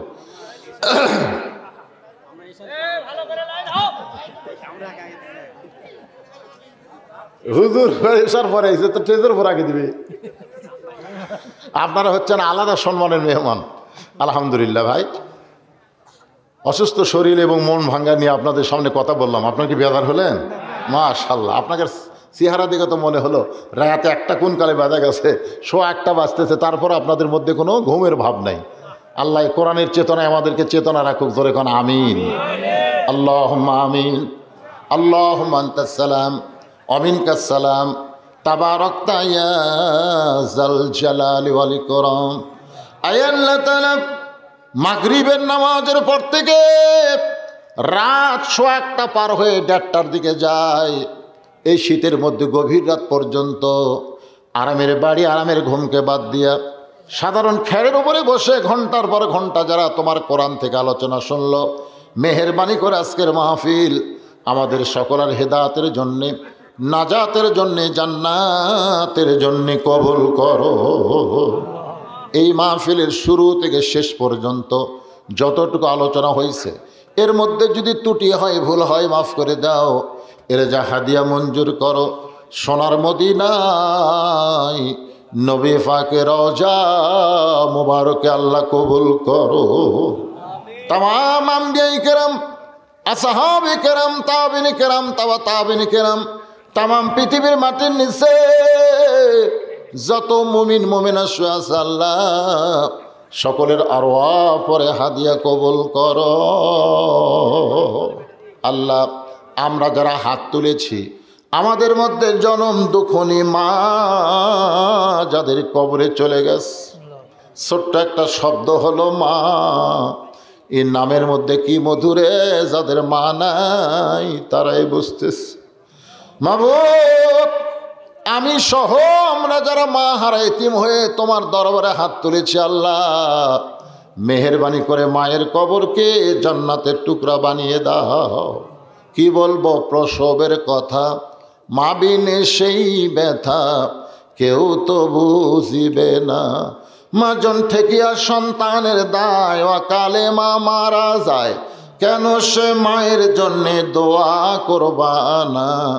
এমন দরদি ভবে কেউ হবে না আমার মা, মা গো। আল্লাহ, গতকালই আমার মা দুনিয়া থেকে চলে গেছে। মাবুদ রে, যাদের মা কবরে চলে গেছে তোমার দরবার আরজ করি আল্লাহ, ওই মায়ের কবরকে জান্নাতের টুকরা বানিয়ে দাও।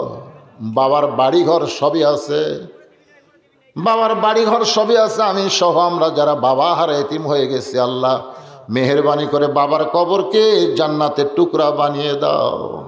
বাবার মতন আপন বন্ধু নাই রে দুনিয়ায়, নিজে না খাইয়া বাবা, নিজে না খাইয়া বাবা সন্তানকে খাওয়ায়। বাবার মতন আপন বন্ধু নাই রে দুনিয়ায়। আল্লাহ, আমরা যারা বাবা হারা এতিম হয়ে গেছি আল্লাহ, মেহেরবানি করে বাবার কবরকে জান্নাতের টুকরা কবুল করো।